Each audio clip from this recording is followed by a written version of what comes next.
मैं आज जद पे हूं तो इतना खुशगुमान न हो, चराग सबके बुझेंगे हवा किसी की नहीं। हम डरे नहीं हैं, हम सिर्फ सरकार से अपील कर रहे हैं कि हमें अपना समझिए, हम आपके अपने हैं, इस देश के नागरिक हैं और आप ताकत में हैं। संख्या बल के आधार पर बिल हो सकता है आप पास करा ले, लेकिन आपको यह बात समझनी पड़ेगी कि हम तो वो तारीख हैं, जहनों में रहना है जिसे, कागजी पुर्जे नहीं जो फाड़ डाले जाएंगे। जिस जमी पर मैं खड़ा हूं ये मेरी पहचान है।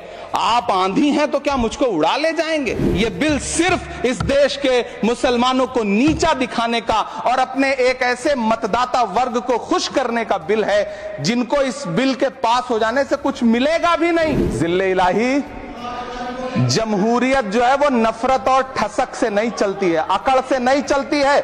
उसमें सबकी हिस्सेदारी जरूरी है। सबको समझना पड़ेगा कि जब जंगल में आग लगती है तो न वो बरगद बचते हैं जो हवा को आंधी में तब्दील करते हैं, न वो बांस बचते हैं जो आपसी रगड़ से चिंगारी पैदा करते हैं। जिस बिल को मुसलमानों के हुकूक की हिफाजत करने वाला बिल बताया जा रहा है, उसी को पेश करने के लिए और उस पर बात करने के लिए लोकसभा में भाजपा सरकार के पास एक भी मुस्लिम सांसद नहीं है। जिस वक्फ बिल को मुस्लिम महिलाओं को हक दिलाने वाला बताया जा रहा है, उसे संसद में पेश करने वाली पार्टी के पास न तो राज्यसभा में, न लोकसभा में, न देश की किसी विधानसभा में एक भी मुस्लिम महिला सदस्य नहीं। बस आप कह रहे हैं यह बिल उम्मीद की नई किरण है। नहीं साहब, इसे भले किरण जी लेके आए हैं, लेकिन ये उम्मीद की नहीं बल्कि नाउम्मीदी की किरण है। कल किरण रिजिजू जी कह रहे थे कि रेलवे की जमीनें देश की जमीनें हैं, डिफेंस की जमीनें देश की जमीनें हैं।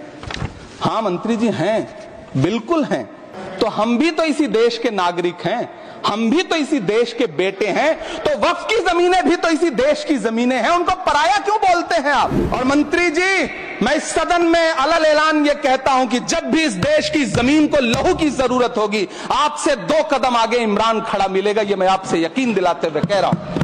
मैं सरकार से कहना चाहता हूं, हमसे हमारी इबादत गाहें तो मत छीनिए ना, हमारे घरों पे बुलडोजर तो मत चलाइए ना, हमारी कब्रों में तो हमें सुकून से सोने दीजिए ना। लेकिन डॉक्टर बाबा साहब अंबेडकर के संविधान को हर दिन कुचलने वाली ये सरकार देश के मुसलमानों से नफरत में इतनी अंधी हो गई है कि खुलेआम देश की संसद में देश सरकार के माइनॉरिटी मिनिस्टर साहब और होम मिनिस्टर साहब झूठ बोलते हैं और देश को गुमराह करते हैं। धन्यवाद मोदी जी, क्या बढ़िया सौगातें मोदी दे रहे हैं आप। पहले हमें गुजराते मोदी दिया, आप सौगातें मोदी दे रहे हैं।